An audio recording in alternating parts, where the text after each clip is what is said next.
PR, banyak pengganti, banyak tugas ya. Selamat menikmati. Oke. Jadi berapa banyak lagi nih mata kuliah pengganti selain TPFKP? Masih banyak? Sampai hari Minggu? Ada Ibu. Masya Allah, sehat-sehat ya. Ingat pokoknya kalau udah apa-apa tuh yang penting sehat. Karena buat apa gitu ya, kita istilahnya itu belajar toh-tohan, kemudian ini itu, stres, sakit, jangan sampai. Nomor 1, keep sehat, waras-waras sehat, pokoknya yang penting sehat. Gak apa-apa gitu ya, pasti saya ngerasain ya kayak teman-teman ya, tidur cuma berapa jam, tapi terus afirmasi, yang penting sehat, yang penting sehat, yang penting sehat gitu. Kalau udah capek jangan terlalu dipaksa, sampai sekarang pun boleh loh kalau teman-teman sambil gogolehan atau rebahan, that's okay kalau saya, yang penting sehat. Karena pada saat kita sehat bisa mengerjakan ya seini apapun lah ya.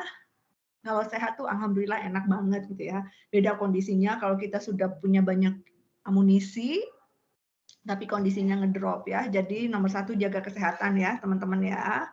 Meskipun sedang paciweh gitu. Oke, itu yang pertama. Dan ya di in happy oleh kita aja. Oke, no that's okay gitu. Ini banyak banget nih, tapi ya sehat-sehat silahkan.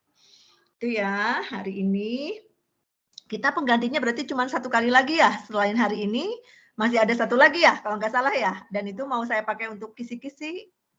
Bener nggak nih Agung, Ajeng, Amara?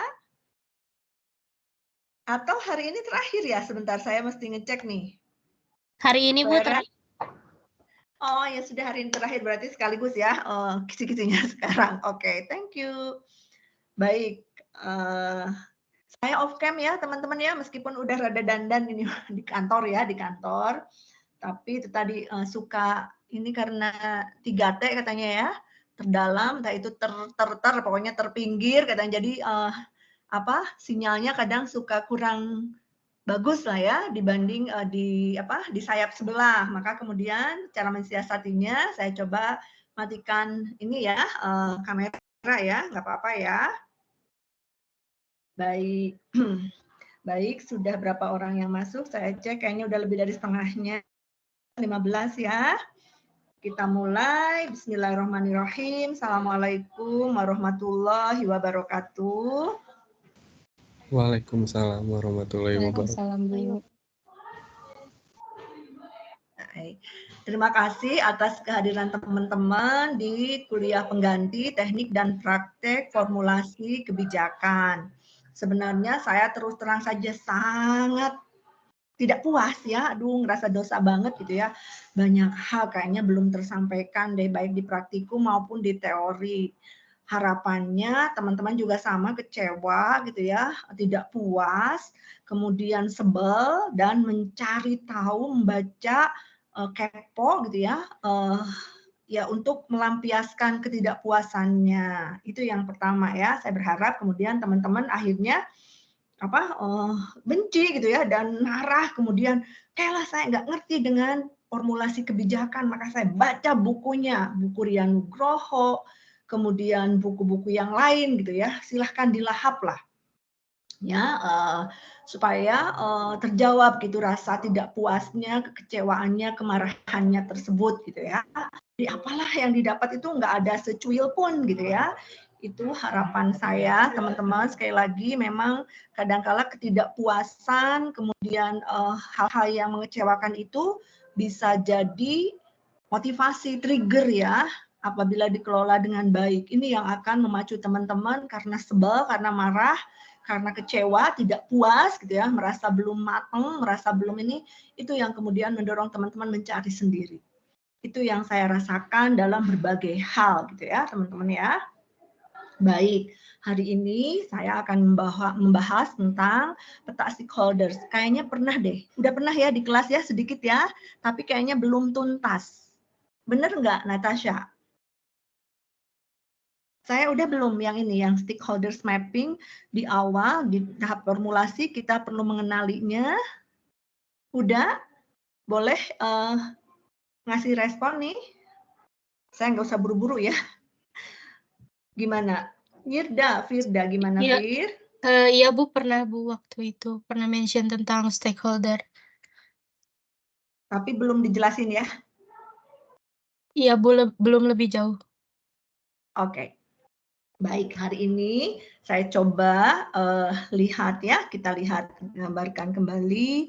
Kenapa? Karena pastinya nampaknya akan ada nih di UAS gitu ya. Teman-teman mesti mempelajari apa sih manfaatnya atau apa sih sebenarnya tujuan dari melakukan pemetaan pemangku kepentingan. Ya, hati-hati ya teman-teman. Stakeholders itu diterjemahkan sebagai para pihak atau pemangku kepentingan. Artinya siapapun mereka yang berkepentingan terhadap kebijakan, program, atau kegiatan yang akan dilaksanakan. Berarti kalau begitu Bu, dari awal kita memformulasikan kebijakan harus sudah punya gambaran, bayangan, prediksi pihak mana aja nih yang akan dipengaruhi dan yang akan mempengaruhi berjalannya kebijakan tersebut. Iya. Tujuannya apa gitu ya? Supaya kita bisa merencanakan, mengorganisir, menggerakkan, dan mengendalikan. Itu kan POEK sebenarnya. Memplanning, mengorganizing, mengactuating, dan mengontrolnya, controlling. Supaya kita bisa mengelolanya. Bayangkan, kalau pada saat awal kita berjuang ingin memformulasikan kebijakan sesuatu, tapi kita nutup mata nih, nggak melek gitu ya. Ini kebijakan ditujukan pada siapa ya? Kemudian selain ditujukan pada kelompok sasaran atau target group, kita juga seolah-olah nutup mata, nggak mau tahu siapa aja yang bisa mempengaruhi dan dipengaruhi oleh kebijakan itu. Pokoknya mah gimana nanti aja gitu. Itu kan urusannya implementasi gitu. Itu bukan urusannya formulasi. Nah, ini juga bahaya atau tidak baik. Ya, sebaiknya dari tahap formulasi kita sudah punya peta para pihak, yaitu mereka yang terpengaruh serta dipengaruhi oleh kebijakan yang akan diformulasikan dan nanti akan diimplementasikan serta akan dievaluasi. Bisa dipahami sampai sini teman-teman? Kenapa kita harus bisa memetakan? Memetakan itu berarti mengidentifikasi, mengorganisir atau mengklasifikasi, mengkategorisasikannya gitu ya. Itu memetakan. Baik, bisa dipahami kira-kira Huda dan kawan-kawan, Verly, Isti, Maya? Baik, itu yang pertama. Lalu kemudian kita lihat di slide, selalu ingat ya teman-teman, ada 2 garis yang harus kita pegang jadi patokan pada saat kita membuat peta yang lain. Pada saat kita ingin memanage atau mengatur hal apapun gitu ya, kalau kita lihat kenapa? Disederhanakan pemahaman teori kita. Kalau terkait dengan manajemen konflik gitu ya, ini ada di PBO, perilaku budaya organisasi, peta kita tuh biasanya peta untuk mengelola konflik tuh berpegangan pada 2 tongkat atau 2 patokan. Kalau ke atas itu tegas, assertiveness gitu ya. Kalau ke pinggir itu cooperativeness atau kerjasama. Tapi kalau di peta stakeholders kita akan melihatnya ke atas itu tingkat kekuasaan, power atau kewenangannya, ke samping itu berarti tingkat kepentingannya atau interest-nya. 2 hal tadi ya. Orang semakin ke atas semakin powerful gitu ya. Kalau ke samping dia punya kepentingan apa. Kita lihat, pada saat kita sudah bagi 2 tongkat, vertikal dan horizontal, 2 arah, maka selalu kita bagi minimal jadi 4 kuadran. Kuadran pertama berarti high influence atau high power, tapi low interest. Ini. Nanti kita harus petakan siapa yang ada di sini, gitu ya. Lalu kuadran kedua, high influence atau high power dan juga high interest. Mereka yang punya power tinggi dan juga punya kepentingan yang tinggi berkaitan dengan kebijakan yang akan kita formulasikan. Coba teman-teman buka, bayangkan kebijakan apa yang kemarin teman-teman sepakati untuk diperjuangkan secara kelompok. Petakan ya. Nanti akan muncul itu di UAS. Oke, kemudian yang berikutnya, kuadran ketiga, ini yang low influence tapi high interest. Powernya kecil, pengaruhnya kecil, tapi kepentingannya gede. Yang keempat, ini low influence atau low power dan juga low interest. Oke, ini dan ini bukan hanya ada di kebijakan publik, tapi juga ini ada di perencanaan program, implementasi program, ya. Jadi ini sebenarnya kenapa kemudian analisis kebijakan dengan perencanaan pembangunan itu sebenarnya bukan dua sisi mata uang, bolak-balik satu keping gitu ya, teman-teman ya.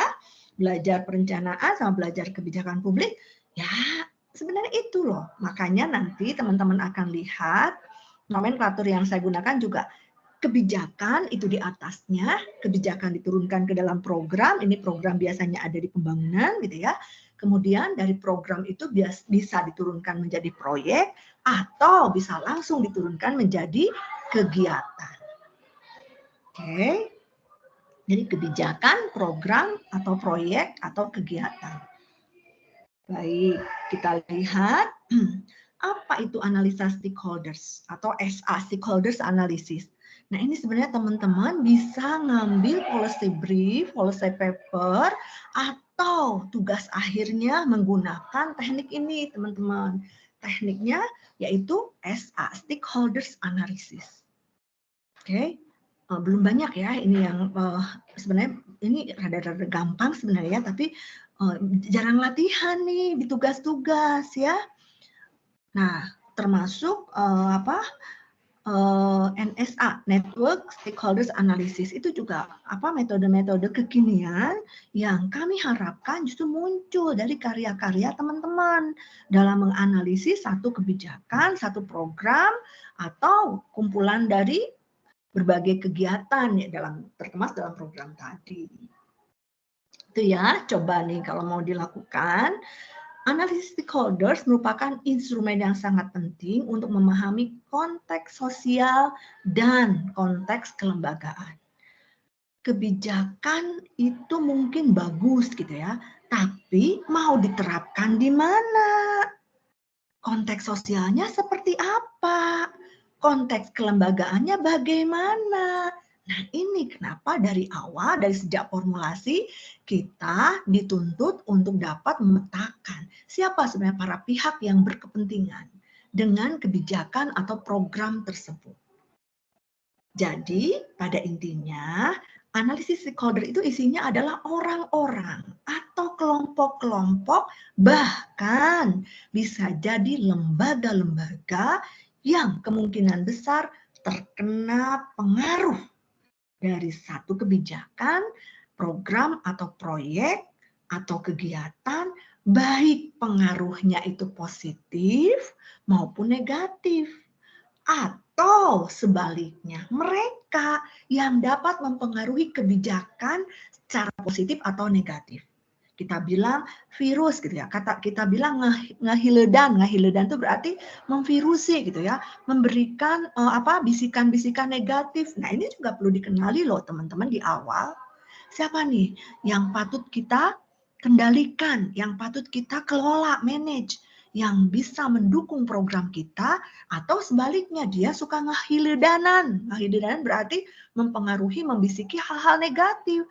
Sehingga yang tadinya masyarakat tuh antusias gitu ya, optimis, tiba-tiba jadi pesimis.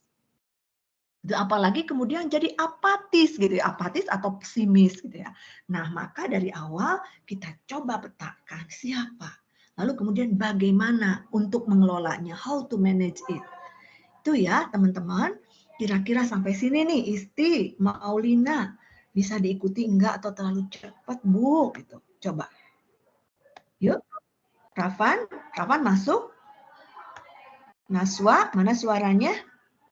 Natasha, mana suaranya? Ini jangan-jangan saya ngomong sendiri nih, nggak ada temennya. Huda, gimana Huda? Kedengeran nggak suara saya? Ya Bu, terdengar. Jadi apa nih Huda yang bisa Huda tangkap? Apa sih manfaat dan tujuan dari stakeholder meeting? Mapping kok meeting. Yuk, apa nih Huda? Saya ingin direview sama Huda.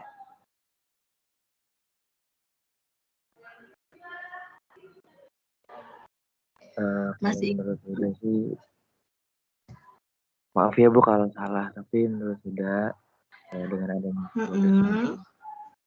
kita lebih bisa memetakan beberapa stakeholders gitu Bu. Jadi tidak semua stakeholders itu dijadikan satu dalam satu satu pengaruh atau yang lainnya. Jadi kita lebih tahu untuk mereka fokusnya kemana, kita fokusnya kemana gitu Bu. Oke, yang lain Gun-Gun, barangkali Gun-Gun mau menambahkan nih apa yang disampaikan Huda nih, mempertajam. Silahkan Gun-Gun. Kenapa sih Gun kita harus melakukan stakeholders mapping? Tujuannya apa sih? Manfaatnya apa sih Gun? Yuk, meskipun nggak kelihatan ya, tapi saya harap teman-teman, saya yakin teman-teman mindful nih. Yuk, Gun-Gun mana suaranya? Halo, halo. Halo. Lagi di mana nih Gun? Di rumah Bu. Di rumah ya, nggak kemana-mana ya Gun ya? Enggak Bu. Kayak gimana Bu, baru santai Bu? Apa sih manfaat atau tujuan dari melakukan stakeholders ini? Bentar Bu. Boleh. Buka kamus dulu.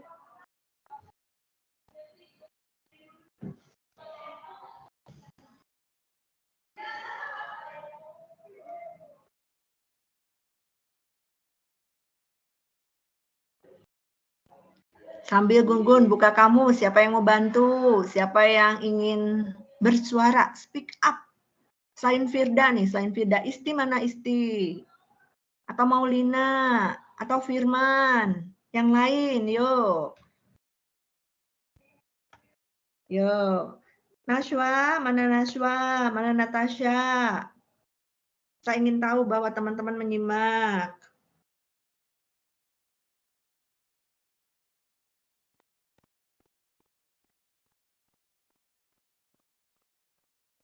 Halo? Semuanya diam? Wah, kalau diam nggak lanjut nih. Bu, Agung aja Bu, boleh Bu? Boleh Agung, ayo Agung. Baik, pertama untuk stakeholder dulu ya Bu. Stakeholder itu adalah pihak-pihak atau yang memiliki kepentingan, baik itu tadi yang Ibu jelaskan dari lembaga yang memiliki maksudnya itu mempengaruhi atau yang menjadi terpengaruh gitu Bu dari kebijakan. Dan kebijakan itu juga bisa bersifat positif maupun negatif. Kemudian juga stakeholder mapping juga memiliki tujuan ya Bu. Pertama sebagai identifikasi suatu masalah mungkin Bu, yang mana di identifikasi ini semua pihak dapat berpotensi gitu Bu, memiliki kepentingan terhadap proyek atau kebijakan tersebut. Dalam hal itu dapat membantu dan mengumpulkan informasi Bu tentang pihak-pihak yang terlibat. Kemudian juga ini yang menjadi prioritas, bahwasanya stakeholder itu dapat membantu meningkatkan pengaruh kepentingan dan juga urgensitas dari setiap kepentingan tersebut gitu Bu. Oke, Agung, makasih ya. Agung sudah menyimak ya. Nah, pihak-pihak boleh disingkat jadi para pihak, berarti banyak pihak gitu ya. Oke, Gung, keren. Ajeng, barangkali Ajeng mau menambahkan nih, Jeng. Manfaatnya apa sih, Jeng? Tadi kata Agung mengidentifikasi itu bukan manfaat, tapi prosesnya ya. Proses stakeholders mapping dimulai dengan mengidentifikasi atau mengenali siapa saja sih individu, kelompok, atau lembaga yang mempengaruhi atau dipengaruhi oleh kebijakan tertentu, gitu ya. Dua jadi pengaruh atau dipengaruhi atau mempengaruhi. Oke. Nah, manfaatnya apa nih, Gung? Manfaatnya. Kenapa sih harus repot-repot memetakan para pihak yang berkepentingan? Untuk apa sih, Gung? Manfaatnya untuk apa? Yuk, barangkali yang lain nih, tadi Agung udah keren. Ariana, Asya, yuk, mana suaranya yuk? Manfaatnya tadi apa ya? Masih ingat nggak? Diva? Oh, siapa Diva? Boleh, Div. Halo Ibu, Halo, Div. Gimana, Div? manfaatnya Bu ya. Mm-mm. Pemetaan stakeholder dapat membantu dalam penilaian lingkungan kebijakan dan dapat menentukan cara terbaik untuk bernegosiasi dalam diskusi tentang kebijakan. Oke, keren banget ya. Itu lihat di mana nih, Div? Di ini ya, di Google. Iya Bu, jelas. Ya, Ya Bu, di Google Bu. Itu saya Ya, mau ya. jawab itu Bu. Apa sih? Apa Duluan. sih Gun? Apa sih? Nggak apa-apa. Emang gitu ya. Saya bilang kan pernah ya berkali-kali ya. Bedanya kita dengan yang lain tuh berani apa dan gercep cari di Google gitu ya. Tadi makanya kan supaya kita bernegosiasi, supaya kita bisa memanage itu mengelola mulai dari ingat fungsi-fungsi manajemen POAC, bisa memplanning atau memprediksi, kemudian bisa mengorganize kan berarti mengelompokkan, mengkategorisasikan siapa yang mempengaruhi, siapa yang dipengaruhi, siapa yang mempengaruhinya positif, siapa yang mempengaruhinya negatif. Siapa yang dipengaruhi secara positif berarti diuntungkan, dan siapa dipengaruhi secara negatif atau dirugikan. Itu mengorganize. Actuating-nya nego. Actuating-nya kita coba buat skenario supaya tadi yang dirugikannya semakin sedikit nih kerugiannya gitu ya. Kemudian yang bisa mempengaruhi secara negatif kita antisipasi nih actuating-nya dengan cara kita berikan bumper. Bumper tuh kayak perdam gitu ya, supaya dia tidak mempengaruhi banyak hal negatif karena nanti bisa menggagalkan kebijakan yang sedang kita perjuangkan. Ya, mengontrol itu juga manfaat dari stakeholder mapping. Pada saat kita punya peta-petanya, individu siapa aja yang terpengaruhi, dipengaruhi, mempengaruhi gitu ya. Nah, kita bisa mendetek nih, wah kayaknya ke si ini mah harus seperti apa, ke si itu harus bagaimana. Gitu ya Gun ya, Diva ya, makasih ya Agung ya. Oke. Ya Ibu, sama-sama. Oke. Ya, itu pasti ada ya di UAS ya. Oke, yang berikutnya. Nah, tadi stakeholder mapping. Mapping itu berarti pemetaan, stakeholder itu berarti para pihak atau pihak-pihak yang berkepentingan. Dengan adanya isu atau kebijakan yang akan kita perjuangkan, akan kita gulirkan, akan kita susun gitu ya, atau akan diformulasikan. Pertama, siapa saja yang akan dipengaruhi oleh kebijakan tersebut? Baik secara positif atau negatif. Berarti buat nih 2 matriks ya. Siapa yang dipengaruhi? Dipengaruhi berarti sebagai objek dianya. Gitu ya. Dia sebagai objek, dipengaruhinya itu dipengaruhi positif atau dipengaruhi negatif. Kalau dipengaruhi secara positif berarti dia diuntungkan. Kalau dipengaruhi secara negatif, berarti dengan adanya kebijakan tersebut, dia akan dirugikan.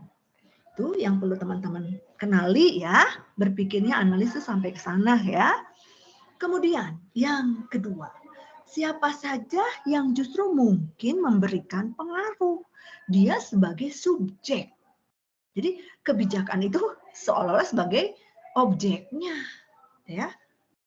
Nah, mereka, entah individu, kelompok, atau lembaga yang memberikan pengaruh itu harus teman-teman identifikasi. Memberikan pengaruhnya positif atau negatif. Misal nih, adanya kebijakan pembangunan infrastruktur jalan tol. Itu kan sesuatu yang diperjuangkan sudah sangat lama ya. Kita ingin antar daerah itu terkoneksi. Jadi tingkat konektivitas antar daerah itu semakin bagus. Sehingga jarak tempuh yang harus dilewati untuk menghubungkan satu titik dengan titik yang lain itu menjadi semakin cepat. Ya. Nah, maka kemudian keluarlah kebijakan, program, proyek, kegiatan pembangunan jalan tol. Sekarang misalkan yang lagi digagas Getaci. Nah, siapa nih? Belum ada ya yang sebenarnya dulu kalau saya di PISIP tuh dulu, wah kalau ada pembangunan apa kita tuh senang neliti yang kayak gitu loh teman-teman.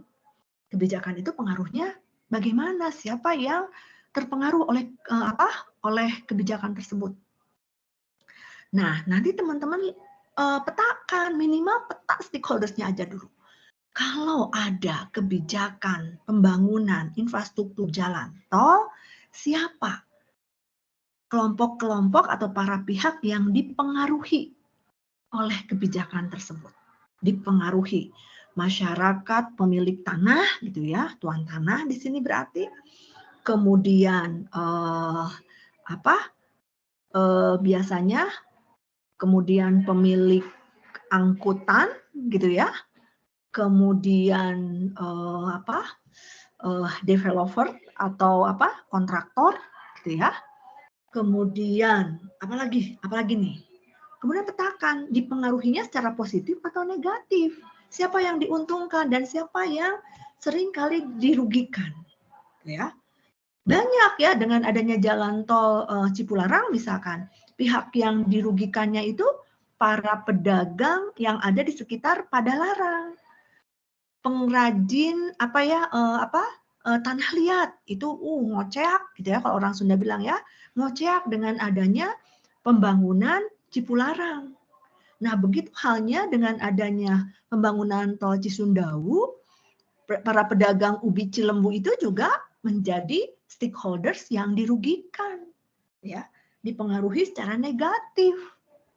Nah, maksud saya seperti itu. Supaya analisa kita komprehensif, melihatnya kanan, kiri, atas, bawah gitu ya. Samping kanan, samping kiri, kemudian ya seperti itulah. Jadi dari berbagai sisi. Bukan hanya melihat pasti semua orang diuntungkan. Enggak, teman-teman. Pasti ada pihak yang dirugikan. Berikutnya.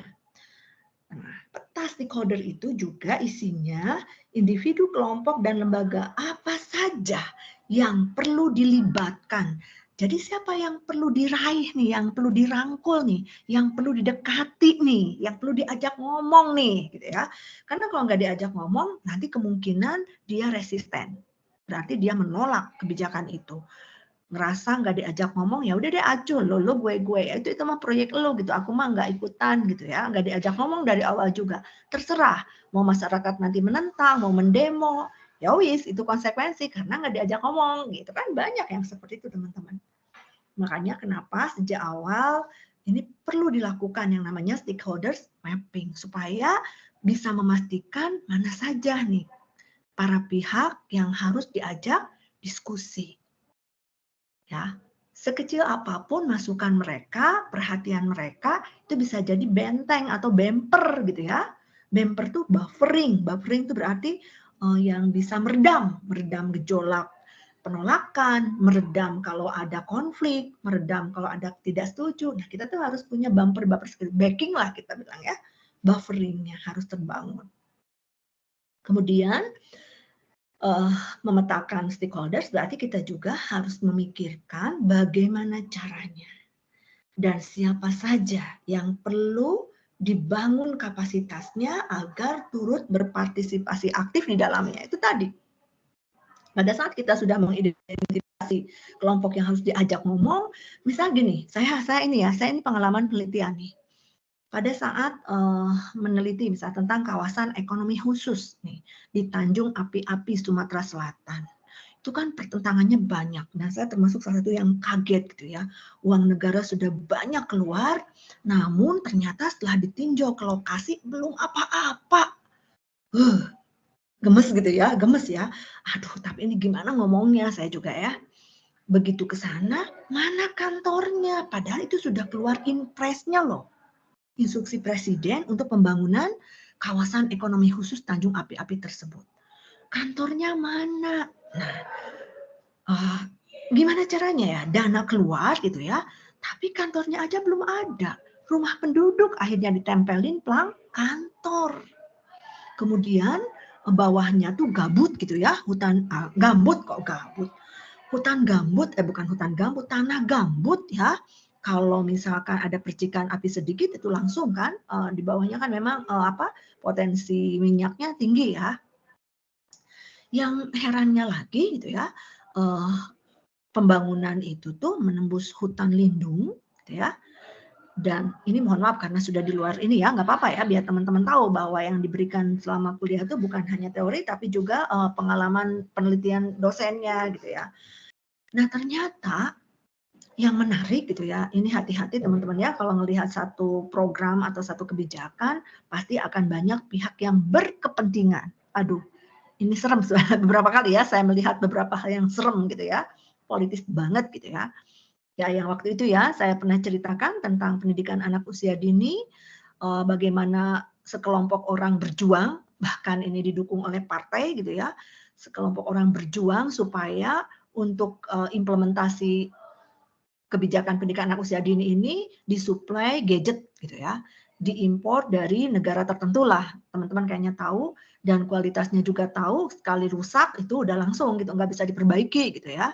Dan kemudian ada pihak yang begitu concern, ini apa jadinya? Apa generasi emas kita dicekoki gadget gitu ya. Padahal bukan itu loh inti dari pendidikan anak usia dini. Tapi stimulus yang sifatnya holistik, ini kan keren banget sampai kemudian, maksudnya serem banget kerennya gitu ya. Sampai kemudian saya dikeluarin angkanya berapa T gitu ya. Kalau ini berhasil, wah apa jadinya Indonesia gitu ya. Lalu kemudian ada orang yang berupaya untuk mencegahnya, lalu kemudian sok kalau gitu sharing gitu ya, 50-50 gitu ya. Tapi ternyata di balik itu gitu ya, orang yang punya power dan punya interest. Di sananya gitu ya, suppliernya di negara yang besar itu sudah di backup. Nggak bisa tuh orang sembarangan menghubungi supplier itu. Karena udah dibentengi gitu ya, untuk ke sana tuh luar biasa lah pokoknya perjalanannya. Nah sekarang terkait dengan itu ya, proyek infrastruktur yang strategis, udah keluar investnya.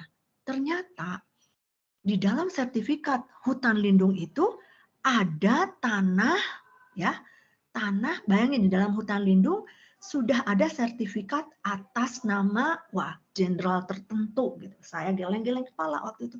Gila ya ini Indonesia gitu ya. Orang punya power tuh nggak kepalang gitu ya. Hutan lindung aja disertifikatkan. Otomatis nanti kalau dibangun akan lewat tanahnya beliau. Dan kemudian ganti rugi uang negara gitu yang dipakai. Itu ya teman-teman kalau lihat formulasi kebijakan, sekali lagi power dan interest serta politisnya itu luar biasa. Sampai kemudian saya punya analisa waktu itu, diskusi dengan salah satu guru besar ITB ya. Waduh ini aspek geopolitiknya juga gede. Kenapa? Karena dekat sekali ke Singapura teman-teman. Lalu kemudian di daerah sana tuh, mohon maaf ya, itu sarang-sarang narkotika juga gede. Jadi waduh luar biasa. Luar biasa ini kalau bicara ketahanan nasional gitu ya. Jadi memang sangat strategis tapi hati-hati. Secara geopolitik ini ada yang perlu diantisipasi gitu ya. Nanti teman-teman, jadi segala sesuatu tidak dilihat hanya sekedar kasat mata gitu. Semuanya nampak terang benderang, semua nampak tersurat. Enggak, banyak hal yang tersirat dan kadang-kala itu tidak bisa didapatkan kalau kita meneliti secara formal gitu ya. Kalau datang ke sana pakai nama gitu ya dari instansi mana ya orang juga jawabnya formal aja gitu ya. Justru informasi-informasi yang sifatnya informal di warung kopi, sambil jalan, jadi pedagang kaki lima sambil makan bubur itu akan keluar hal-hal yang tidak kita sangka-sangka. Nah, seperti itu ya teman-teman. Kenapa kemudian sekali lagi stakeholders mapping. Jadi para pihak siapa saja yang berkepentingan, mempengaruhi dan dipengaruhi oleh adanya satu kebijakan, satu program, atau satu kegiatan tertentu. Sampai, mohon maaf ya, ketua RT pun kan, powernya gede itu gitu ya, nggak mungkin keluar sertifikat kalau RT-nya nggak didekati, dinegosiasi gitu ya. Nah, maka kemudian coba perhatikan teman-teman. Langkah pertama, ya nggak usah proyek yang gede-gede lah ya, proyek yang kita bilang ecek-ecek pun kayak gitu teman-teman. Misalkan di kampus teman-teman mau punya kegiatan apa, wah kalau nggak ngedekati si A, si B, si C, si D, jangan harap dapat support gitu ya. Nah ini sebenarnya bagian dari stakeholders mapping gitu ya. Nah maka kemudian kita lihat langkah pertama. Coba identifikasi siapa saja penerima manfaat yang potensial dari kebijakan ini. Siapa yang akan diuntungkan berarti penerima manfaat ya. Kemudian siapa saja yang mungkin menerima dampak buruk dari kebijakan ini. Kalau dikaitkan dengan program pembangunan, kalau dikaitkan dengan perencanaan pembangunan, tinggal diganti siapa saja penerima manfaat yang potensial dari program ini. Ya, dari kegiatan ini tinggal diturunin nih kebijakan, program, proyek, kegiatan. Ya. Dan jangan lupa siapa yang akan terdampak negatif dari adanya kebijakan ini. Yang ketiga, apakah kelompok-kelompok yang rentan telah diidentifikasi? Yang rentan tuh yang seperti apa sih Bu? Gitu ya. Yang rentan tuh mereka yang mungkin tidak bisa bersuara atau tidak bisa speak up gitu ya. Tapi mereka pasti terpengaruh oleh kebijakan tersebut. Misal kaum disabilitas, fakir miskin, mereka nggak akan bicara, nggak akan speak up seperti halnya aktivis, LSM, akademisi gitu ya, atau anggota DPR, DPRD. Tapi mereka ini kelompok rentan loh. Kayaknya pasrah gitu ya. Udahlah gimana yang dibendo aja gitu ya, gimana para penguasa aja. Nah tadi yang saya ini kan, tadi saya mau mencontohkan yang Tanjung Api-Api itu sebenarnya teman-teman harus merangkul para pihak yang mungkin tidak akan mendukung. Waktu itu saya ngotot, saya ingin ketemu sama Walhi. Itu sampai dikawal sama ajudan gubernur ya. Ibu ngapain ke sana? Kami aja ogah Bu ke mereka. Kayak masuk sarang pengamun. Saya bilang nggak apa-apa dah, saya mah hanya sekedar akademisi gitu ya. Saya ke sana juga gembel gitu ya, nggak bawa apa-apa, cuman bawa badan sama bawa handphone untuk ngobrol-ngobrol. Beneran Bu, kami nggak bisa nganter sampai depan ya, nggak depan kantornya ya.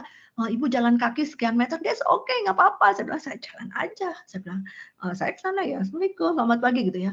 Dengan Walhi, iya. Dari mana Bu? Udah curiga ya.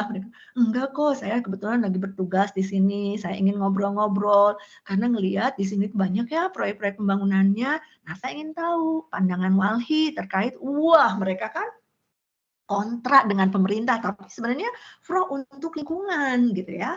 Nah, saya ingin mencoba menggali hal itu. Sebenarnya saya senang kalau ada di lapangan gitu ya, melepas segalanya, kemudian ya tadi ngobrol banyak hal. Nah, ini yang kemudian menurut saya tidak dirangkul oleh pemerintah setempat karena sudah dianggap mereka tuh kontra, mereka itu oposisi. Padahal kalau kita sebagai akademisi, saya mendengarkan apa yang mereka sampaikan, banyak hal yang benar gitu ya, positif. Nah, gimana kemudian cara kita mengakomodir sana sini gitu ya. Oke, pemerintah punya program, pasti memang ada yang terdampak, ada yang dirugikan. Walhi juga punya sudut pandang yang berbeda. Mereka lebih memperhatikan aspek lingkungannya. Gimana caranya nih? Kalau misalkan belum apa-apa, udah jangan ngajak bicara, nggak usah diundang, karena kalau diundang pun jadi troublemaker gitu ya. Sampai kemudian terjadi keributan, katanya pernah ngelempar kursi ke pejabat pemerintah setempat. Akhirnya kan itu katanya sampai ribut di media dan sebagainya lah.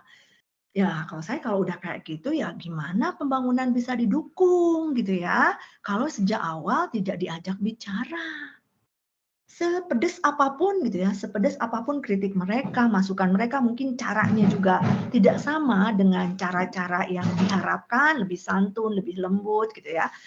Tapi ya tetap harus didekati, tetap harus dirangkul, didengar. Gitu, itu kalau prinsip saya. Ya, kalau belum apa-apa sudah sentimen, itu sudah di blacklist, wah bahaya ini ke depannya gitu ya, teman-teman. Dan itu ternyata kejadian gitu ya, dan itu kejadian pada akhirnya. Oke, berikutnya Itu yang rentan itu tadi kaum disabilitas, mereka yang terpinggirkan, yang ada di daerah 3T, yang nggak mungkin berteriak ya karena nggak punya sumber daya. Jangankan untuk protes, untuk demo, untuk makan sehari-hari aja nggak ada. Mereka berpikir ngapain ngurusin itu, malah sudah ada yang memikirkan. Kami mah memikirkan day to day, bahkan minute to minute gitu ya. Gimana caranya supaya bertahan hidup. Ini kelompok-kelompok yang rentan. Yuk sampai sini ada yang mau ditanyakan enggak? Kecepatan ya kayaknya saya ngomong ya teman-teman ya. Yuk, Dian gimana Dian? Bisa diikuti enggak atau bingung gitu ya? Gimana Dian? Halo, monitor Dian, ada enggak Dian di sini? Ya Bu, ya Bu. Oke, ada yang mau ditanyakan Dian? Belum Bu. Oke, kalau belum ada yang ditanyakan saya nanya ya Dian ya. Ada 2 tongkat, saya bilang tongkat, sebenarnya ada 2 patokan untuk memetakan stakeholders. Ya. Garis ke atas atau garis vertikal dan garis horizontal ke samping. Apa aja garis vertikal dan horizontal itu dia. Tadi dia nyimak enggak? Boleh tadi. Patokannya 2, ke atas dan ke samping. Nah, ke atas itu apa? Ke samping itu apa? Boleh dia nih bicara.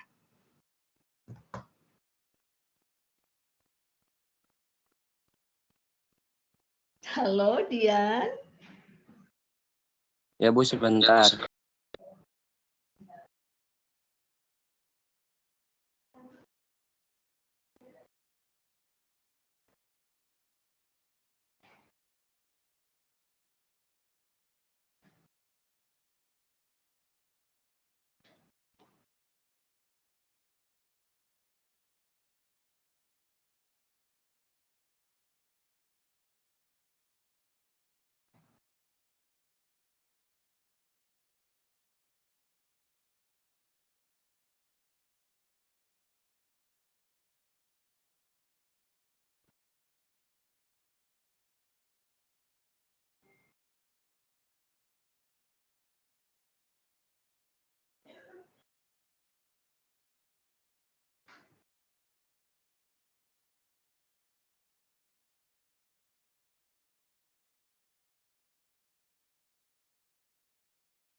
Yo, siapa yang mau bantu Fatur? Bu, Boleh Fatur. mungkin kalau dari Fatur mah, kalau tongkat yang ke atas itu misalnya kayak dari lembaga Bu, dari atasan nyuruh ke bawahan, terus bawahnya lagi. Kalau kalau ke samping kayak yang setara gitu, kayak masyarakat ke masyarakat, nggak dari atasan kayak kerjasama sama atasan lagi. Itu Bu kalau dari Fatur. Oke, Fatur, thank you. Udah speak up ya. Feren, barangkali Feren. Tuh kan, kalau nggak saya tes, nanti tiba-tiba keluar di UAS, jawabannya kemana? Nanti pasti, Munita ngejelasin. Dia ngejawab Bu. Nah, nggak apa-apa. Boleh, Feren. Fatur, makasih ya. Feren, yuk. Gimana? Jadi tadi katanya kalau yang ke atas atau vertikal itu tingkat powernya dari stakeholder. Kalau Power ya, atau apa nih, Feren? Power atau apa? Power atau tadi ada dua yang, istilah nih. kalau yang horizontal itu tingkat kepentingan atau interaksi. Oke, keren Feren ya. Tadi yang vertikal power atau apa nih? Power atau apa nih? Ada 2 kata loh. Bisa power, bisa juga dinamakan sebagai? Yuk, siapa yang mau bantu? Kekuasaan. Power itu kekuasaan, Elsa, atau power atau dalam bahasa Inggrisnya apa? Influence, Bu. Influence, pengaruhnya. Itu ya, Fatur ya. Yang vertikal itu berarti tingkat kekuasaan dan atau pengaruhnya, power or influence-nya, gitu ya. Yang horizontal itu tingkat kepentingannya atau interest-nya. Just it, hanya itu aja. Bisa dipahami, Fatur? Dan yang lain-lain, teman-teman? Bisa dipahami? Pilih, Gun-Gun? Huda? Masih standby? Insya Allah, Bu. Bisa, Bu. Oke, Bisa, Bu.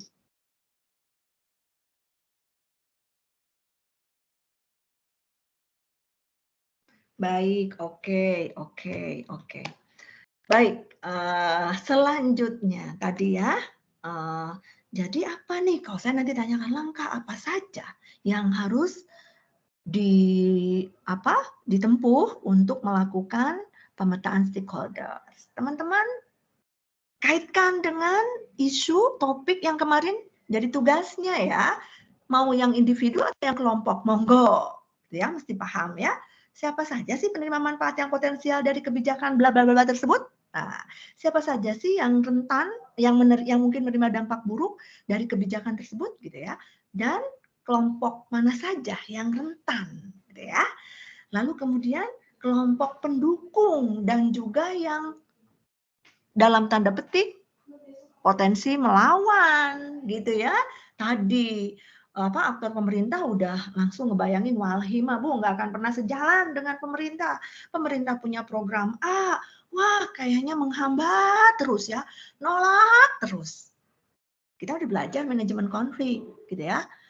Ke atas konflik itu assertiveness, ke samping cooperativeness. Mana yang mau kita lakukan? Apakah mau terus avoid? Tidak kooperatif, tidak tegas, avoid tadi nggak mau Bu, saya nggak mau nganter ya Bu ya, karena nanti ketahuan saya ajudannya Pak Gubernur gitu kan. Oke, saya bilang nggak apa-apa gitu ya, dan sebagainya. Kemudian atau mau yang tegas gitu di atas, kemudian tapi nggak mau kerjasama, berarti competitiveness. Ayo kita buktikan ke Walhi gitu ya, mana yang benar gitu kan? Nggak gitu juga gitu ya. Atau yang mau kolaboratif, kolaboratif berarti asertifnya tegas, kooperatifnya juga tegas, ya. Atau yang di bawah kompromis, pemerintah ngalah ke Walhi suatu gimana Walhi aja. Atau mau yang tengah-tengah kompromi. Sekali lagi teman-teman, belajar kebijakan publik itu harus belajar tentang perilaku sebenarnya, termasuk manajemen konflik. Itu ya teman-teman ya. Apa saja hubungan-hubungan yang terjadi di antara stakeholder tersebut. Nah, kita kemudian sampai tahu kenapa si ini sama si ini nggak akur-akur ya gitu ya. Kemudian si ini kayaknya support banget. Aduh, jadi saya cerita lagi ya. Ini kan inisialnya. Saya sampai kemudian melihat perilaku kebijakan. Ini nggak saya tulis ya, padahal banyak lah ya pengalaman lapangan yang tidak mungkin didapat kalau kita hanya ada baca di textbook gitu ya, atau ada di depan kelas atau ada di kampus. Sampai saya melihat perilaku pengusaha nih. Ini pengusaha tidak bisa dianggap remeh, teman-teman. Beliau tuh begitu bersemangatnya gitu ya ke kami tim peneliti bahwa ini harus jadi Bu. Kalau enggak apa yang terjadi, modal saya tuh udah tertanam di sini gitu ya. Bahkan gitu ya untuk menggolkan pejabat publik tadi. Dan pejabat publik itu tergantung juga dengan pengusaha itu gitu ya. Pokoknya mah itu yang harus menang gitu ya. Kalau enggak udah kayaknya proyek saya langsung di stop gitu ya. Makanya kayak gitu teman-teman. Akan ada banyak. Makanya sebagai peneliti ya mendengarkan aja dulu, tapi di balik itu kemudian kita menganalisis secara jernih gitu ya. Oh iya, ini udah ada interdependensi, saling ketergantungan. Lalu kemudian jernihnya di mana nih? Pemikiran jernihnya. Mestinya kita lihat apa dampak positif dan dampak negatif dari pembangunan ini, gitu ya. Bukan hanya sesaat, bukan hanya untuk kepentingan hari itu, apalagi kalau kita punya kepentingan politik, misalkan ingin goal mengajukan mencalonkan diri sebagai pejabat tertentu, gitu, dan kemudian disuplai, disokong dana oleh pengusaha-pengusaha tertentu gitu, yang berkepentingan, tapi berpikirnya jangka panjang.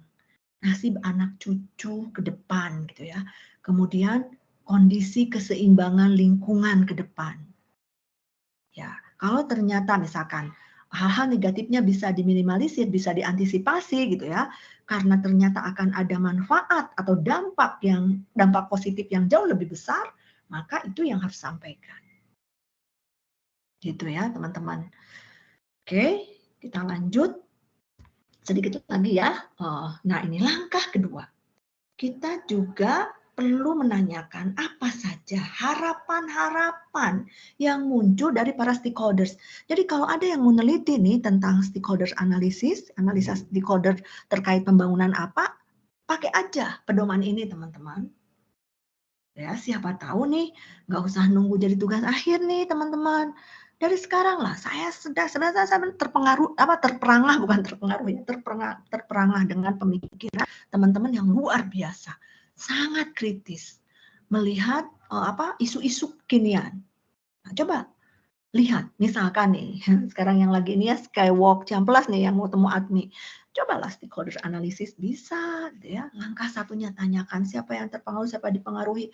Langkah keduanya apa saja harapan yang muncul dari pemerintah. Pemerintah itu dibagi ke dalam perwakilan perangkat daerah. Harapan dari Bina Marga, harapan dari Dishub, harapan dari Dinas Pariwisata, harapan dari UMKM, misalkan. Ini ada daerah kayaknya di sini, kalau nggak salah. Lalu kemudian banyak ya yang bisa ini. Lalu kemudian keuntungan-keuntungan atau manfaat apa saja yang mungkin dapat diperoleh para stakeholders. Ini kalau dari awal sudah teridentifikasi, maka langkah berikutnya seperti hanya kita mau masuk hutan nih, tidak terlalu gelap gulita gitu ya. Udah kebayang nih patokan-patokannya. Yang berikutnya, sumber daya apa saja yang bisa atau bahkan mungkin sangat ingin dimobilisasi oleh para stakeholders. Pengen ini apa tadi ya? Kalau yang tadi ya, oh saya udah invest banyak Bu di sini Bu. Kalau gagal apa yang akan terjadi gitu ya? Ini harus go pokoknya gitu ya. Kemudian yang lainnya juga punya sumber daya apa? Tadi yang punya lahan, ingin lahannya diakuisisi supaya dapat ganti rugi gitu ya. Yang gede gitu ya. Dan hal lainnya. Masyarakat lokal juga ada yang ingin goal karena apa? Supaya mereka terserap sebagai tenaga kerja proyek. Anak cucunya nanti bisa melanjutkan jadi pegawai pelabuhan dan seterusnya. Seperti itu teman-teman. Berikutnya apa saja kepentingan-kepentingan para stakeholders yang berlawanan dengan tujuan-tujuan kebijakan, program atau proyek. Ini latihan berpikir kritis sebenarnya. Jangan berpikir linear. Kalau linear kan seolah-olah melihatnya semuanya positif, semuanya pasti akan bermanfaat, semuanya pasti akan diuntungkan. Enggak. Di sini kita berpikir terbalik. Nih, dibalik nih. Ada hal yang sebenarnya berlawanan. Namun mohon maaf ya, kalau pemikiran ini disampaikan ke orang-orang yang mohon maaf, kampanyenya hanya positive thinking, ini bisa disebutnya negatif, orang negatif. Padahal menganalisis kebijakan tidak cukup dengan positive thinking, tapi harus dengan negative thinking juga untuk mewujudkan awareness thinking atau untuk mencapai pure thinking, gitu ya. Jadi boleh teman-teman balik, emangnya gitu. Sebenarnya ada apa sih yang tersirat, gitu ya? Yang enggak tersirat berarti tidak pernah nampak dibanding dengan apa yang tertulis. Orang nggak belak-belakan ngomong, tapi motifnya kebaca gitu. Gitu ya teman-teman ya. Nah jadi analis memang harus berpikirnya bolak-balik, bukan lempeng aja positif linear namanya. Lempeng aja nggak mau berbelok-belok, nggak mau berkelok-kelok, nggak mau naik turun gitu ya. Pengennya yang mulus aja enggak. Nah langkah yang ketiga pada saat kita melakukan peta stakeholders, coba identifikasi kekuasaan dan statusnya. Oke, ini yang lagi berkuasa partai apa gitu ya, terah keluarga siapa nih gitu kan. Nah kayak gitu. Kemudian dari golongan mana nih gitu ya, pengusaha, politisi, akademisi, atau dari mana gitu ya, atau profesional misalkan. Kemudian derajat, level lembaga atau organisasinya. Oke. Kemudian yang ketiga, penguasaan terhadap sumber-sumber daya yang strategis. Kita petakan nih. Oke, mereka menguasai apa? Ada yang menguasainya kebijakan, ada yang menguasainya uang gitu ya, ada yang menguasainya sumber daya alam, Atau yang menguasainya budaya setempat lokal, misalkan yang tadi ya, di sana tuh ada tentang suku-suku ya, suku Bugis misalkan mereka tinggal di pinggir-pinggir bukan kali apa, sungai ya. Mereka tuh kan luar biasa ya. Saya belajar sejarah tentang suku Bugis tuh, aduh luar biasa ya. Mereka tuh pemberani yang mengarungi lautan dan mereka biasanya membuka pemukiman pertama dan itu kuat gitu ya. Mereka kuat di sana, harus dirangkul. Kalau enggak, wah pribumi tuh ya suku penduduk aslinya tuh kalah deh. Mereka tuh udah mah pemberani, pengarung lautan, kemudian menyeberang sungai, membuka lahan baru, itu mereka biasanya luar biasa, heroik di sana ya. Kemudian juga pedagang selain itu. Lalu kemudian pengaruh-pengaruh informalnya tadi, tidak hanya hal-hal yang tertulis, tapi ada hubungan-hubungan yang tidak bisa disebutkan secara tersurat sekali lagi. Nah, pengaruh-pengaruh informalnya siapa? Makanya kita cari tahu nih tokoh-tokoh adat, kemudian tokoh-tokoh masyarakat, tokoh-tokoh agama, kemudian aktivis perempuan yang ada di sana, aktivis lingkungan dan seterusnya. Itu pengaruh-pengaruh informal. Kemudian relasi kekuasaan dengan stakeholder lainnya, tadi kan kita ngelihat, oh iya pengusaha ini yang menyokong penguasa gitu ya. Penguasa ini menggantungkan keterlibatannya kepada penguasa yang mana gitu, itu ketahuan. Lalu kemudian arti penting terhadap keberhasilan program atau proyek tadi, makanya kenapa ya ini cenderung ngotot banget karena ada interest tertentu. Oke, sedikit lagi ya. Baru kemudian langkah berikutnya ini teman-teman boleh kok membuat policy brief, policy paper atau tulisan yang hanya mengambil ini aja nih teman-teman ya, membuat kerangka strategi. Coba gambarkan ketertarikan, pengaruh dan kepentingan dari setiap individu, kelompok, lembaga atau institusi yang terangkum dalam stakeholders tadi. Kemudian upaya-upaya khusus apa yang diperlukan untuk melibatkan mereka. Entah itu mereka yang penting, yang berkepentingan, atau justru yang tidak mempunyai pengaruh. Itu harus dipetakan. Yang terakhir, bentuk-bentuk partisipasi apa nih yang bisa mewakili atau yang cukup memadai pada keseluruhan siklus kebijakan, program, proyek, atau kegiatan tersebut. Ya. Langkah ke strateginya, pertama kita lihat, sebentar saya ini dulu, boleh nih dibaca ini sama teman-teman ya, minta bantuannya. Siapa tadi yang belum bicara nih, biar nggak ngantuk, semoga tidak tidur. Maya, boleh Maya. Strategi yang pertama gimana nih Maya? Halo Maya. Maya masih bangun atau sudah tidur atau Feren yang masih melek nih? Boleh Maya, coba bacakan strategi pertamanya apa ya? Ibu, maaf, slide-nya nggak ada di aku, nggak tahu sinyalnya ini teh. Oh gitu. Rafan gimana Rafan? Mana Rafan? Rafan.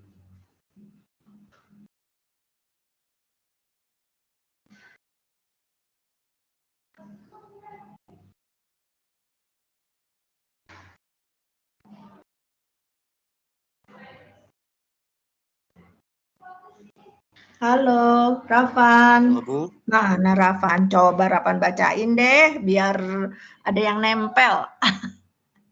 Ada yang nampol nih. Strateginya gimana nih, Rafan? Pada saat kita sudah mengidentifikasi atau memetakan para pihak yang berkepentingan. Baca enggak sama Rafan? Gimana, Bu? Kebaca enggak strategi yang pertama apa? Yang ada di slide. Baca, Bu.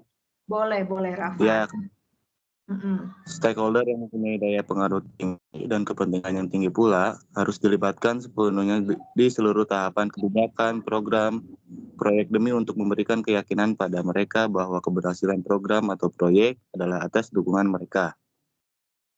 Oke, itu berarti yang high power atau high interest, high power, atau high influence, dan high interest. Seperti itu cara mendekatinya, strateginya, ya, cara mengelolanya, ya teman-teman ya. Makanya dari awal perlu diidentifikasi. Kadangkala kita salah cara, ya.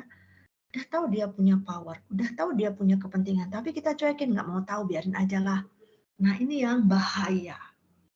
Akhirnya muncul gejolak-gejolak, resistensi, gitu ya. Pengabaian, avoiding akhirnya. Oke, bisa dipahami nggak Rapan maksudnya? Yang high power or high influence dengan high interest harus ditreatment, dia harus dilibatkan sepenuhnya. Oke, bukan pelibatan yang pura-pura atau pelibatan yang kuosi, cuman basa-basi gitu ya. Hari ini dilibatkan, besok dicuekin. Nggak bisa kalau kayak gitu. Ya. Oke. Yang kedua, Bu, oke Natasha. Bu. Boleh, oke. Natasha, boleh Natasha bacain? Untuk strategi yang kedua, stakeholder yang mempunyai daya pengaruh tinggi namun tidak terlalu berkepentingan bukanlah target kebijakan atau program atau proyek, namun sangat mungkin menjadi penentang atau oposan atau minimal selalu mengintervensi. Dari sini mereka perlu mendapatkan perlakuan bahwa keberadaan mereka itu adalah penting. Selalu berikan pada mereka informasi-informasi dan berikan pengakuan terhadap pandangan-pandangan mereka. Hal ini perlu dilakukan agar tidak timbul keonaran dan konflik terbuka. Oke, sip. Oke, bisa dipahami sampai sini? Ini ada sebentar. Natasha, bisa dipahami nggak maksudnya? Berarti ini yang seperti apa? Yang high atau low power? Atau yang mana nih menurut Natasha? Halo, Natasha. Natasha, yang kedua ini kategori yang mana? High power, high interest, low power, low interest, atau yang mana? Boleh. Yang high power kayaknya, Bu. Lah, dari mana? Harus pasti nih, yuk. Coba baca sekali lagi, perhatikan. Ini kuadran yang mana nih? Yuk, lihat yuk.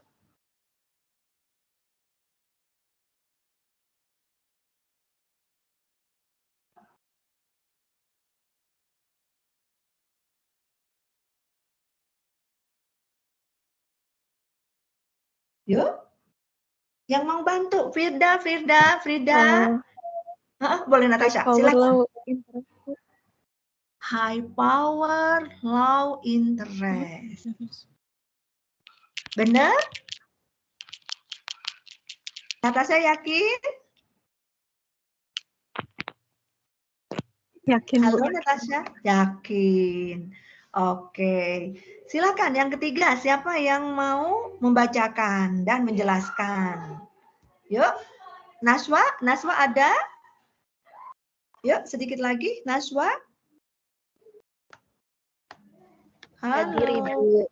Boleh Naswa bacain.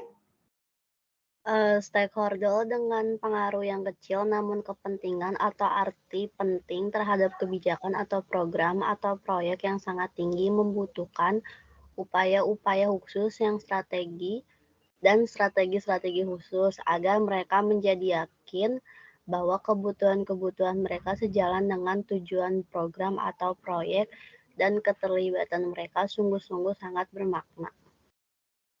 Kayak kira-kira nih di isu kebijakan yang Naswa usung, entah itu yang kelompok atau yang individu, ada siapa aja di sini nih di kuadran 3 nih Naswa? Sudah kebayang belum? Sudah, Ibu. Siapa mereka coba? Yang dari kelompok Naswa kan? Boleh. Yang apa tadi powernya kecil tapi interestnya gede. Siapa ya mereka ya di kebijakan kawan-kawan usung?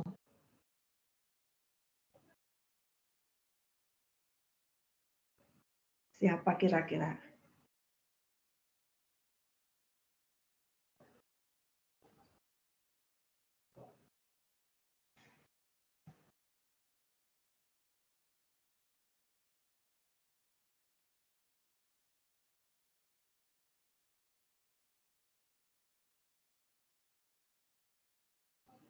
Yuk, Nazwa bisa?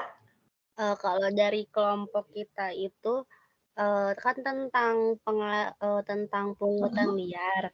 Kalau yang berpengaruh kecil tuh kepentingan tingginya tuh ada pemerintah baru masyarakatnya itu sendiri.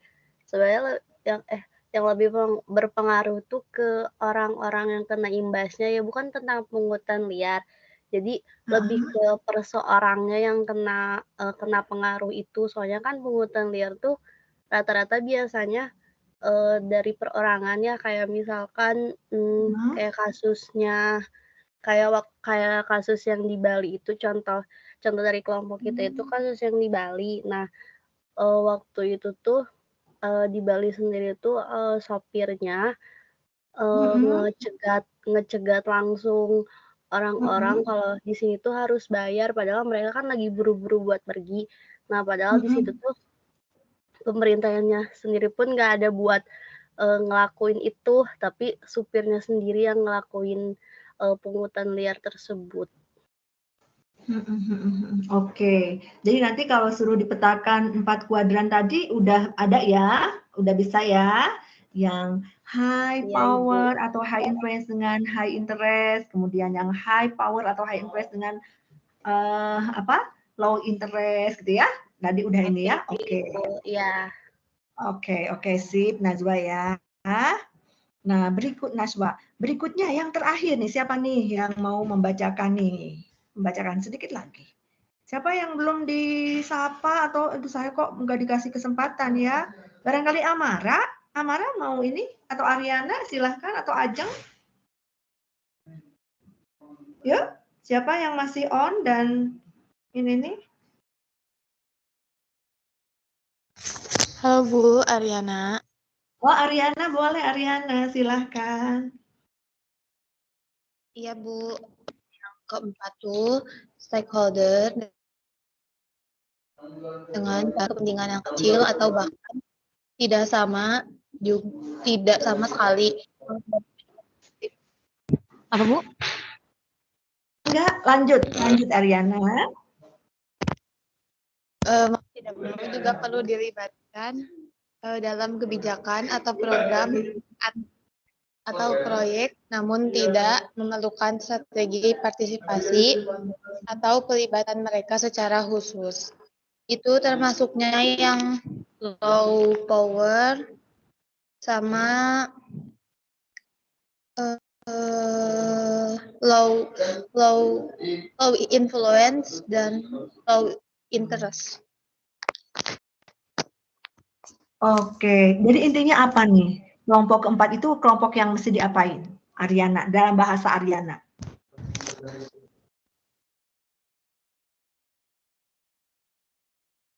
Halo? Bahasa anak muda sekarang yang keempat ini. Halo? Ya, jadi kalau yang low interest sama low influence itu berarti stakeholder yang kayak tidak terlibat langsung dan nggak perlu terlibat dalam kebijakan tersebut gitu Bu. Jadi artinya dicuekin aja lah, ini mah hanya penggembira gitu. Nggak usah terlalu dipikirkan, nggak usah terlalu di maintenance gitu loh. Setuju Ariana? Iya. Setuju Bu. Ini kayaknya suara saya di mana ya? Ini Bu lagi di depan ruang Bu Nita. Oke, di depan ya, di multimedia dan digital. Halo. Oke ya. Oke, lanjut berarti ya, sedikit lagi. Oke. Nah, ini sebenarnya. Nah, pengaruh atau influence itu lebih menunjukkan tingkat kekuasaan yang dimiliki stakeholder terhadap jalannya kebijakan, program, atau proyek. Jadi memang kita harus mengukur, aduh ini seberapa kuat nih powernya, seberapa kuat influence-nya. Lalu kemudian sementara kepentingan yang ada di garis horizontal itu menunjukkan tingkatan di mana pencapaian tujuan atau tujuan kebijakan program proyek tersebut sangat tergantung pada keterlibatan aktif, itu kuncinya. Tergantung pada keterlibatan aktif yang diberikan oleh kelompok stakeholder bersangkutan. Bedakan, jadi ya ini ya, bedakan dua istilah tadi. Influence itu mengarah pada tingkat kekuasaan, sementara kepentingan mengarah pada keterlibatan aktif. Nah, kita ingin dia tuh terlibat aktif atau ya udahlah hari-hari itu nggak apa-apa, cuekin aja gitu. Itu ya. Maka kemudian ini cara tadi memetakan stakeholders. Yang powernya tinggi, interestnya rendah, itu adalah konteks setter. Kalau yang powernya rendah, interestnya rendah, mereka hanya sekumpulan, crowd gitu ya. Yang powernya tinggi, interestnya tinggi, itu adalah players, pemain kunci nih. Ini harus dinang-neng-neng, orang sudah bilang ya. Harus keep informed, keep satisfied gitu, benar-benar dirangkul, benar-benar dinang-neng-neng lah ya, apa ya bahasa Sundanya ya, kayaknya coba tanya aja ya di Google ya. Yang powernya kecil tapi interestnya besar, itu mereka sebenarnya adalah pelakunya, subjeknya gitu ya. Powernya sih kecil tapi interestnya gede, itu adalah subjek. Kalau ini berarti kayak pemilik tanah, kalau dalam proyek infrastruktur itu adalah subjeknya. Ya. Nah, ini tadi keterangannya, dan yang terakhir ini caranya, strateginya. Yang powernya tinggi, interestnya rendah, just keep satisfied. Terus jaga kepuasannya, gitu ya. Kalau yang powernya tinggi, interestnya tinggi, mereka adalah pemain kunci. Jadi itu yang harus dinang-neng-neng, harus benar-benar dilibatkan, harus benar-benar didekati, dinegosiasi. Jangan sekali-kali mengabaikan, gitu ya.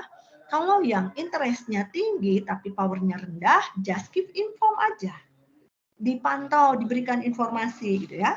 Karena powernya tinggi, powernya rendah, tapi interestnya dia gede. Makanya subjek-subjek pemilik tanah itu dia harus dikasih tahu loh. Keep inform. Mereka mantau, gitu. Nah, saya kena enggak ya? Kalau enggak, kalau mereka enggak ngasih kan banyak kejadian ya, akhirnya dilewat dan berabe gitu ya, terkendala gitu ya. Nah, sementara yang crowd tadi just minimal info aja, hanya nggak usah terlalu dihabiskan energinya untuk ngurus yang kayak penggembira gitu ya, orang yang seneng nyorak-nyoraki ya kayak gitulah, minimal effort aja. Mereka tuh kadang hanya ya tadi penggembira gitu ya, penggembira hanya sekerumunan orang yang sebenarnya tidak terlalu punya banyak power, tidak punya power kadang, dan interestnya juga kecil. Itu teman-teman ya untuk hari ini, saya kemudian nanti akan sampaikan ini. Udah, kalau ada materi yang belum saya sampaikan, yang belum dikirim, colek ya. Bu, materi ini kayaknya belum gitu ya. Kayak yang terakhir, kisi-kisi ini yang ditunggu ya, udah 1 jam setengah. Oke, tadi selain manfaat, tujuan dari pemetaan pemangku kepentingan, kemudian langkah-langkahnya apa, kemudian aktualisasikan atau implementasikan terhadap isunya. Nah, saya juga enggak akan pernah bosan untuk menanyakan isu kebijakan yang sekarang paling menarik teman-teman apa gitu ya. Kemudian kenapa itu harus diperjuangkan atau dianalisis, karena dinamis ya kebijakan itu ya. Waktu UTS teman-teman tertariknya dengan isu apa, nah sekarang pada saat UAS isu apa lagi nih. Makanya kalau misalkan isunya itu aja, ini ngikuti perkembangan enggak gitu ya.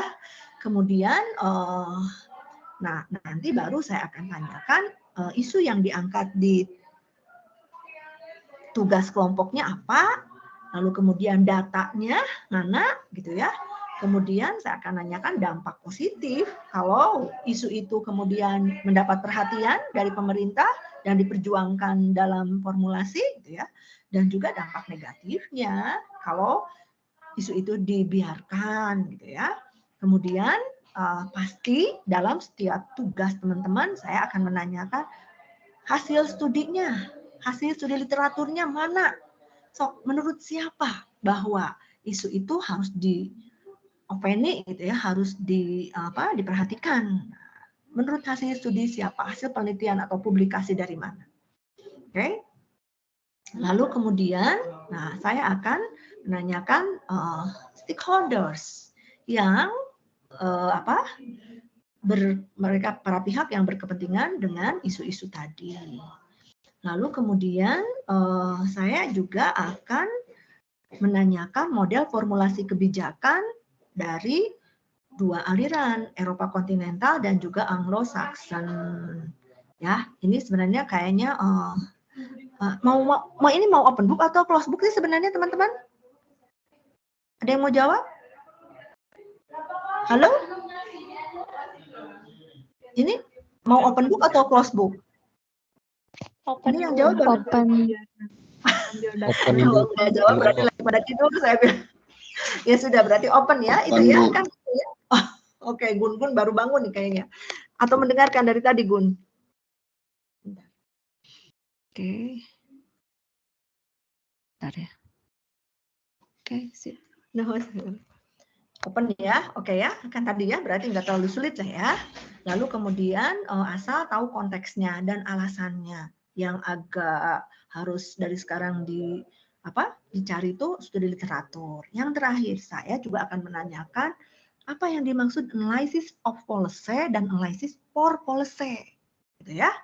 Ya, lalu kemudian yang paling terakhir ini kayaknya waktunya harus sudah ditambah nih bedanya policy paper, policy brief, policy memo. Kayaknya saya punya satu ya hutang ya, telah staf belum saya sampaikan ya, ininya ya contohnya ya, tapi nggak akan ada diujikan ya, tapi minimal teman-teman lihat. Oke, ada yang mau ditanyakan sebelum kita akhiri? Saya unduh dulu daftar kehadiran dan nanti baru PR memasukkannya satu persatu ya ke link absensi presensi. Ada yang mau ditanyakan? Atau sudah cukup? Kalau sudah cukup, maka kita akhiri pembelajaran hari ini dengan bacaan hamdalah, alhamdulillah alamin. Bila taufiq wal hidayah, wassalamualaikum warahmatullahi wabarakatuh. Waalaikumsalam warahmatullahi wabarakatuh. Waalaikumsalam. Ya, selamat belajar ya semuanya ya, semangat ya selalu ya. Ya, izin. Udah keluar ya. Yo. Yo, di mana